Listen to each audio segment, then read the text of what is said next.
A pioneer in the financial world? It's about the last place David Becker thought he'd wind up. His brain was wired for tech, not banking. Welcome to First Internet Bank, where we have financial solutions that fit your busy, active life.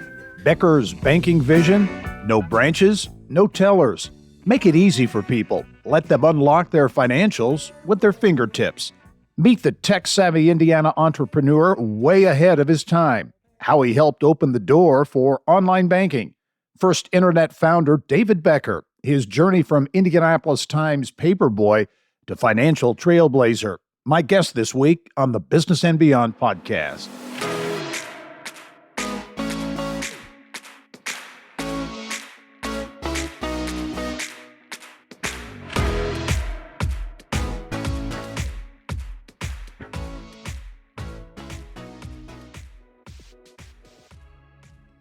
Hello and welcome to the Business and Beyond podcast presented by PNC.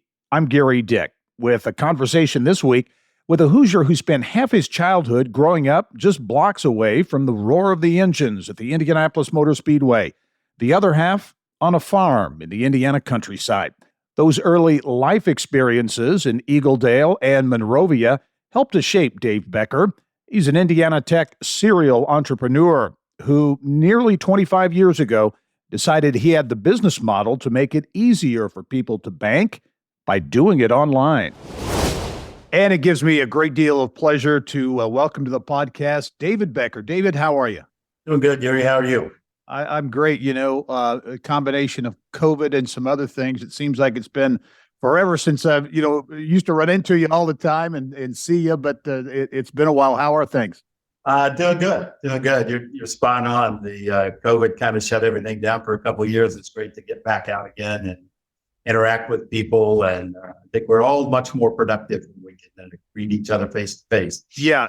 Agree with that. You know, I think people here in Indiana certainly recognize you as an entrepreneur, an innovator, a tech guy, but also very much you're a banker, right? As First Internet Bank founded that. I guess it launched in '99. Is that accurate? That's correct. February 22nd, 1999. Obviously, we want to talk about that, but a lot of crazy things going on in the banking industry recently with those, a few bank failures, including Silicon Valley Bank. As that was all unfolding, was there impact that you saw at First Internet, or did you have? What was your perspective as that was unfolding? Technically, it didn't directly affect us here at First Internet, but we kind of drawn in. One, how fast it came down was a surprise to absolutely everybody with no warning, no kind of heads up. And my phone lit up at 1 a.m. in the morning with friends here still in the tech industry that had all their monies at Silicon Valley Bank. Dave, I can't make payroll on Wednesday. What am I going to do?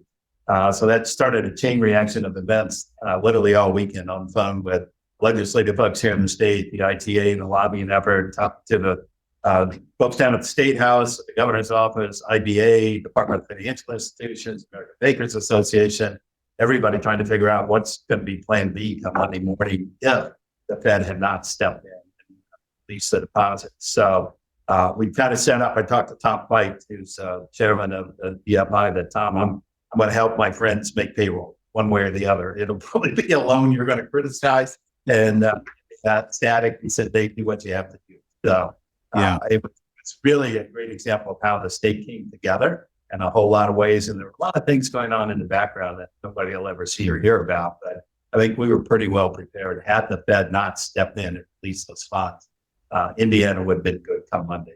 Yeah, Dave, that's fascinating.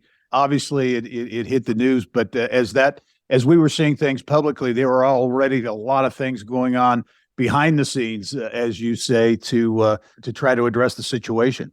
Yeah, everything was slow to Gary, even to almost like maybe potentially a state PPP type program that could help the institutions out till the dust cleared, and we figured out what the feds were really going to do. So, yeah, a lot of activity, a lot of thought process going on. It was a very long, short weekend, but it's when the Feds finally announced Sunday evening that the funds were 100% insured, a consumer or a small business would not lose any of their deposits, and they would be accessible as of Monday. That took the edge off.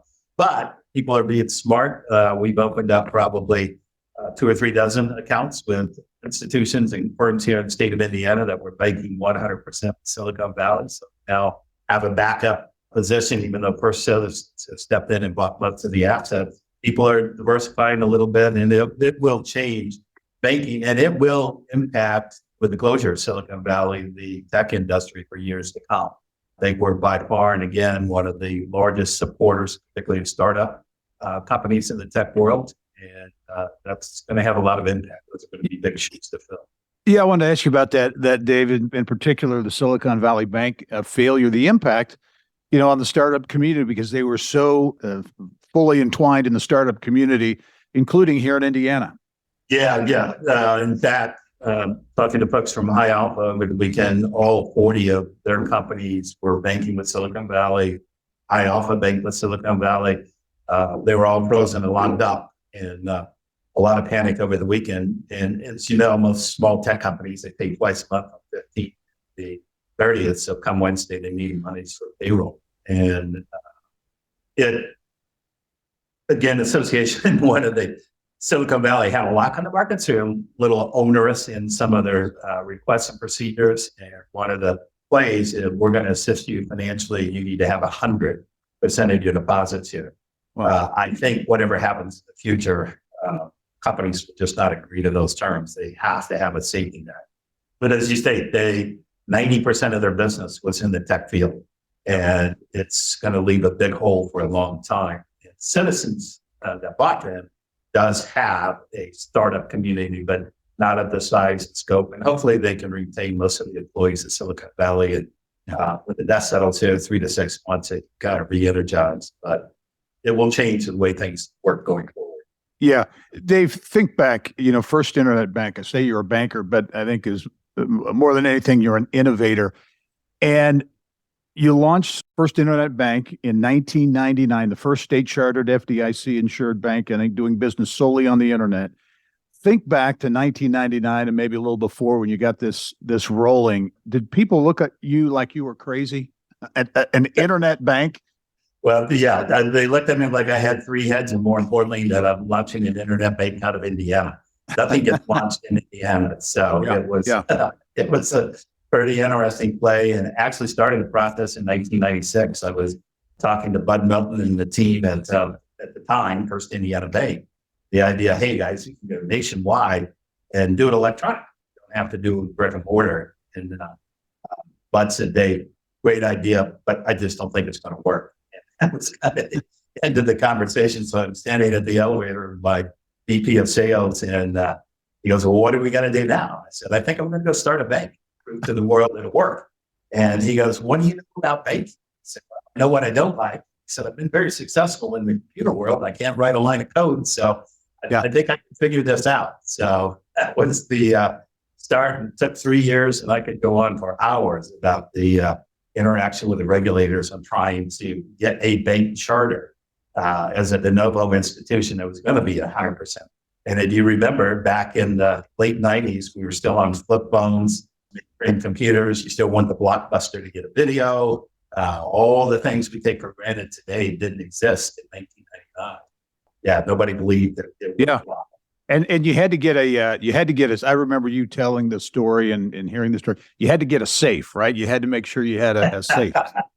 That's exactly right. The FDIC had us send the chartering application to every office in the country. And a gentleman, probably 10:30 in the morning after he just received the packet, he called up and said, hey, you can't charter this bank. And I said, why not?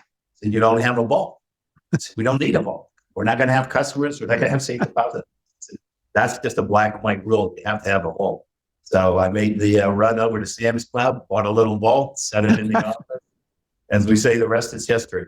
What was do you remember the craziest or funniest reaction you got as you were starting things up? And people saying, an internet bank is just not going to fly. Yeah, it was pretty funny. I was talking to a lady. She had a radio talk show in Miami, Florida.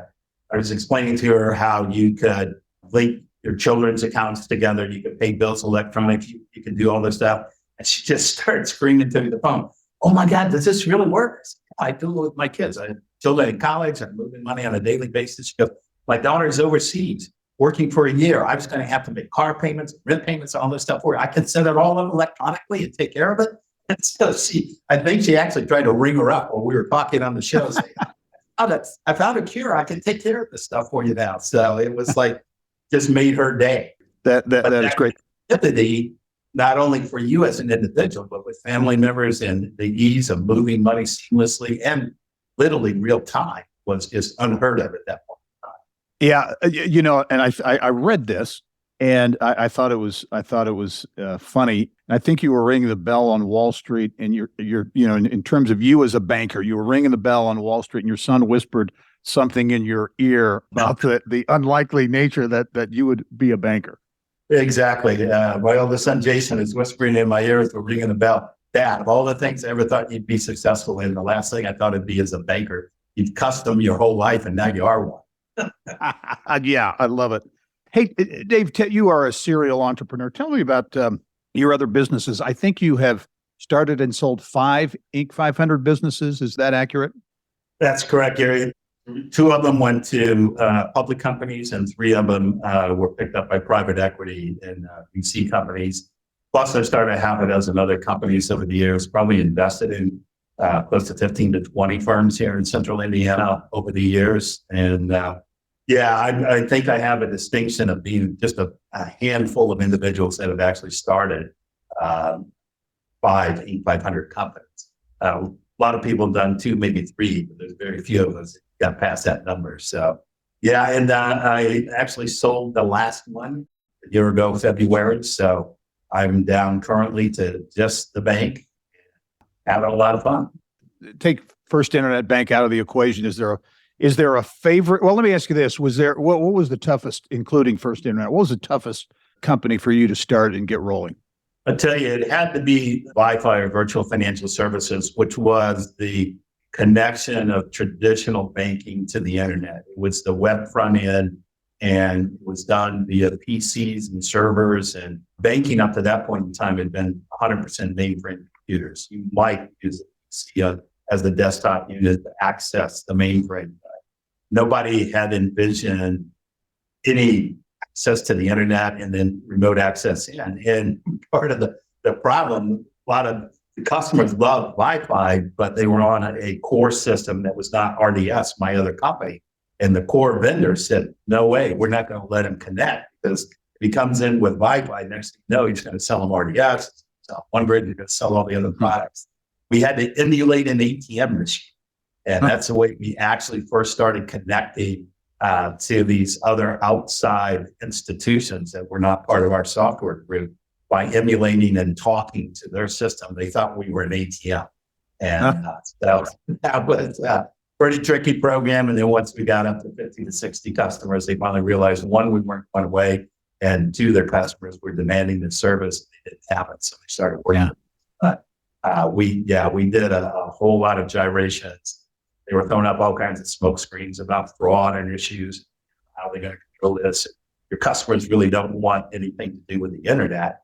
And in some respects, what everybody was looking at was the consumer back in that day. Again, they were getting this still from AOL, and they were dialing up on modems from home at 1200, 2400 baud. It slow as all get out. They're not going to like this, whatever. But for the first 3 or 4 years of the bank's life, our highest usage point was from about 11 a.m. on the East Coast to about 2 p.m. on the West Coast.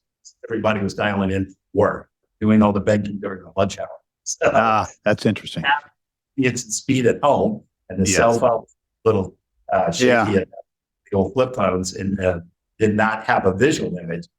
So everybody was doing banking for work.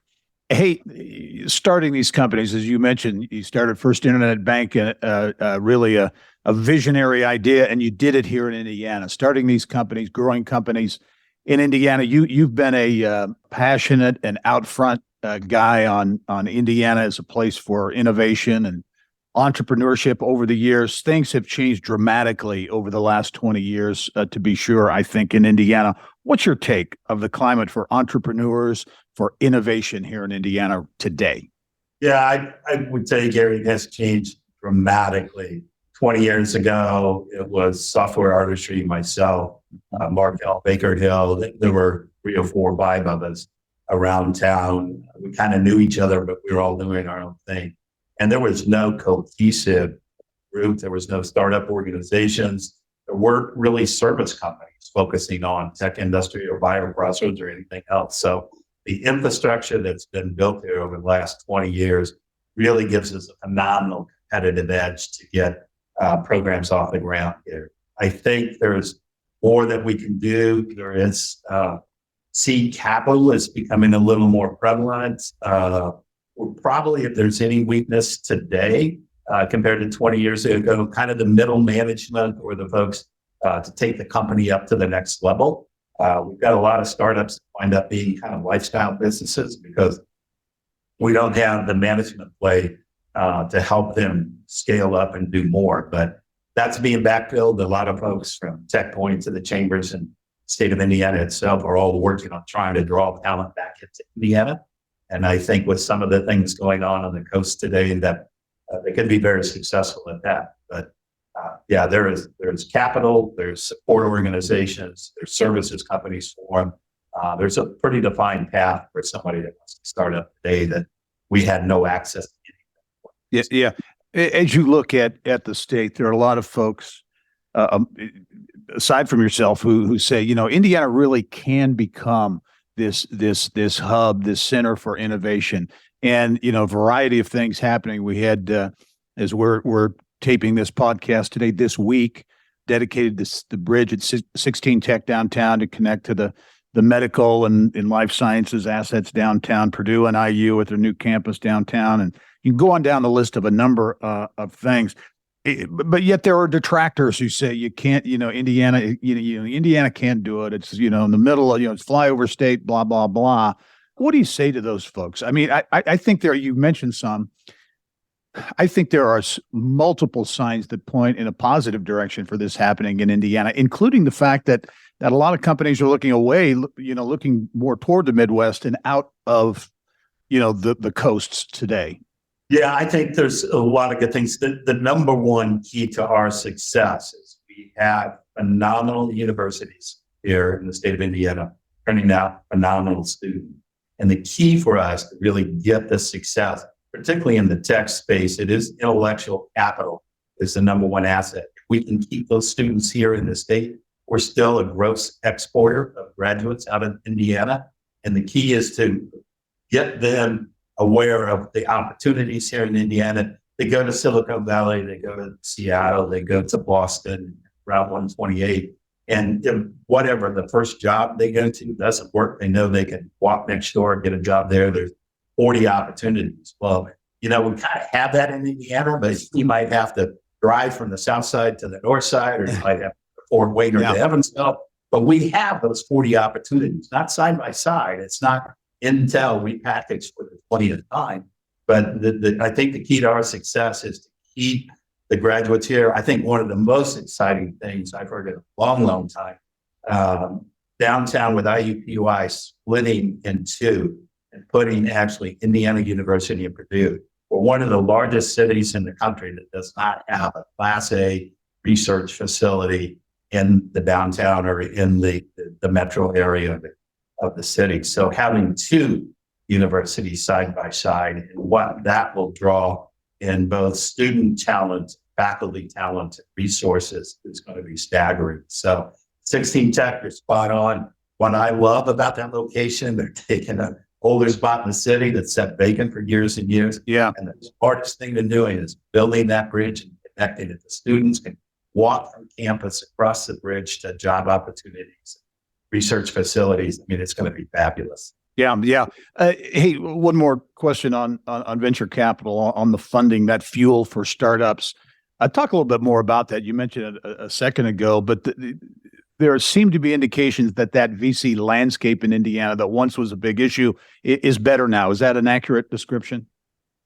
The seed capital is there. Elevate is one of the most aggressive firms or VCs in the country as far as seed capital and deals and activities they're doing. We have other VC funds that have developed here over the years. There's probably half a dozen actually based here in central Indiana now. 20 years ago, we didn't have funds. So it's here. You can bring in outside capital. With folks like at High Alpha and Alos, they can partner with other VCs outside of the marketplace. They'll come in and piggyback on deals. And the next level fund that the state of Indiana put together, kind of in the first round, a fair amount of that money went outside of the state, but a lot of it stayed here. Hopefully, we're about to energize the second $250 million for next level and get that focused in here. We're pretty good on seeds, early stage capital. Still a little tough for somebody to get that big bang, a $40-50 million pop, although you've seen several of those over the last 18 months as COVID started to wane. But as you said, we've been historically a flyover state, but there's been some people really make some big pops here in central Indiana. Battery Ventures, for example, has done very, very well. And we're not a secret place anymore in a solid business. What people love about Indiana businesses is their new ideas. As I said a moment ago, it's not Intel repackaged for the 20th time. So if you want really innovative tech or businesses, come to Indiana, because that's what we're creating. It's not repackaging somebody else's program. So there's a lot of interest. The spotlight is here. I think First Internet Bank, we've been very successful. We've raised close to $300 million in capital from all over the U.S. So a good program, good team. They'll get funded here in Indiana. Well, Dave, we need to go to a break here. But when we come back, we're going to talk about David Becker, the early years, growing up in Eagle Dale, close to the Indianapolis Motor Speedway. And he has a bit of country and small town, right, in your background. So we'll get into that when the Business and Beyond podcast returns.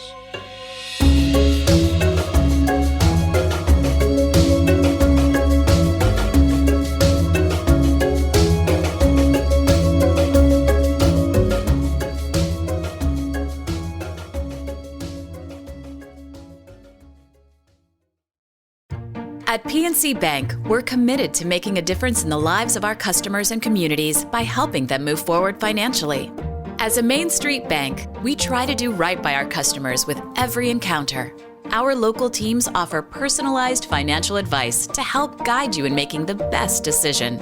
We're proud to be part of your community. PNC Bank. See how we can make a difference for you at pnc.com. Copyright 2022, the PNC Financial Services Group, Inc., all rights reserved.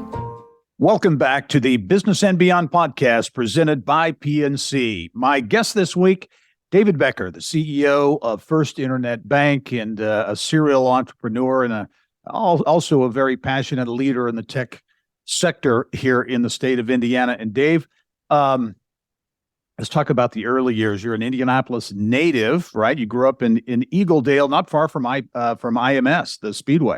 Yeah, that's exactly right, Gary. I was at 4120 Arcadia, just outside of the North Gate, about 5 blocks. Went to public school 61, which is almost across 30th Street from the North Gate. And my first entrepreneurial experience was a newspaper carrier for the old Indianapolis Times. Wow. Afternoon newspaper. And I learned early on, I put in a little sales effort. I could determine my earnings and my program, and I could buy the 10-speed bike instead of the Stingray. And I used to go in and hustle papers at the Speedway during the race qualifications. And, here's a little 10-year-old kid with a stack of newspapers and stuff. I'd sell enough to be able to buy a hot dog and a soft drink, and somebody always had an empty seat. So all those papers would come up here and watch a race. So it was a lot of fun. Oh, that is great. And that was really I'll bet you, as you think about your entrepreneurial journey, it probably started then. I mean, that gave you the spark, maybe to kind of think, to have that entrepreneurial mind in some respects. It did. It really planted the seed. My dad would tell folks when he was alive that, from the time he was 10 years old, and he had a paper route, he was independent. If he wanted something, he just figured out, he went out, got it done. And as soon as I figured out I could control my destiny and I could control my earnings and I was always scheming. I was drawing up little business plans and calculating if I wanted to get the 10-speed bike, how many papers I'd have to sell to play. So it came at a very early age. That's great. Hey, but you moved. You're like I said, you were in the Eagle Dale Speedway area there. until seventh grade, and you moved to the country. You moved to Monrovia, right? That's exactly right. And I think you were a little apprehensive about it too, right? Oh, to put it mildly, I had 20 of my closest friends within 3 minutes of the house. I could jump fences and backyards and have 40 buddies together. And again, back to the speedway, that back in those days they didn't have gasoline alleys, so we had all the car drivers coming over, and at the end of the day, working on the cars in the garages and stuff. So met Barnelli Jones, the Youngster brothers, Johnny Rutherford, et cetera. Then we go to the country, and there's nobody for 2 miles. I do to piss off my parents so bad. Middle of nowhere. But they both grown up in the country, loved that life. And, I got there in the seventh grade. It was a phenomenal adjustment, but I got to tell you, it turned out. Well, you mentioned the farm background, the farm life of your folks. So dad grew up on a farm in North Dakota, mom in Kentucky, right? Yeah. Dad was on a cattle ranch, and my mother was on a tobacco farm in Kentucky. Both big families. My dad was one of 8 children. My mother one of 14. And, that was kind of the life they had grown up with, and they wanted to get out of the city. And I tell you, at the end of the day, it worked out really, really well. Small school, 72 kids in my graduating class. Initially, 4 of us went to college. 2 of us got out. So it was a different life, different experience, but also in the small community, I had an opportunity to really, again, do anything I wanted to do. I could participate in any of the activities at school. I could kind of write my own future. I had work opportunities, worked for Gasper grocery store, which at the time sold everything from pumping gas out front to meat in the back to saddles and lawnmowers, you name it. It's the old general store that did everything. So I'm sure you did a lot of farm jobs. What was the toughest farm job you ever did? I don't know whether my dad was mad at me, but he volunteered me to a neighbor down the road. He had Quonset huts, the kind of metal thing set up in the field that housed the pigs. And I cleaned them out when the outside temperature was probably 80, 112 inside the Quonset huts. Oh my gosh. Shoveling those things out. And when I came home, my mom stopped me at the front door. She said, "Here's the towel. You go out backyard, hose yourself off, burn your clothes, and then you can come in the house." That was a nasty, nasty job. And I was volunteering. The farmer felt bad for me having to do it in the heat. So it ended up paying me. But that was a real introduction. Hard to top that one. I grew up in a small town. My relatives had farms, so I did a bunch of farm jobs as well. And I know Scott Fadness, the mayor of Fisher, is there. He's a farm boy as well. What is it about farming and agriculture and living in the country? I mean, not to generalize, but I think it teaches a lot of lessons. I'll tell you, to really drive that home, I had an opportunity in college to have lunch with Ross Perot, who founded EDS and ultimately sold to GM and stuff. And I was sitting at lunch and I asked him, I said, obviously you've been phenomenally successful. What do you equate that to? He said, hiring great people. My next question was, well, how do you find great people? He said, once I asked my head of HR, go through the whole company, take the 10 shining stars in the company, people that are really kicking it, and see if there's a common denominator. 8 out of 10 grew up on dairy farms in the Midwest. And when you think about it, particularly dairy farms or farming or any of that rural life, there are jobs to do 365 days a year. When you're healthy and you're sick, bad weather, good weather, things just have to get done. And the mentality of folks that grow up in that environment is they have that I can get it done attitude just built in. And he put a question at the bottom of the applications for EDS when he owned it. And it said, by chance, you grew up on a dairy farm in the Midwest and you checked yes, you immediately moved to the front of the line in their hiring process. Wow. Love that story. You were the first on either side of your family to go to college, and you went to DePaul University in Greencastle, but you almost went to the Coast Guard, right? Coast Guard Academy? That's correct. My parents really didn't have funding to send me off to school. And I had absolutely no connections in Monrovia, Indiana, and with my parents to get any kind of a military appointment to West Point or Air Force Academy stuff. You had to have senatorial recommendation to set. So the Coast Guard Academy is the only one that was kind of based on merit abilities. It started with a pool of over 10,000 applicants to get in. They selected 400 folks across the U.S. Came out. The FBI interviewed everybody from folks I worked with, the neighbors. They were swarming all over Monrovia, beds in the dark suits and badges. It's actually kind of funny. And that was back in 1971. And I realized probably about 2 weeks before graduation that the first guy that told me to scrub a floor with a toothbrush, I'd tell him where to put the toothbrush and I'd be in Vietnam.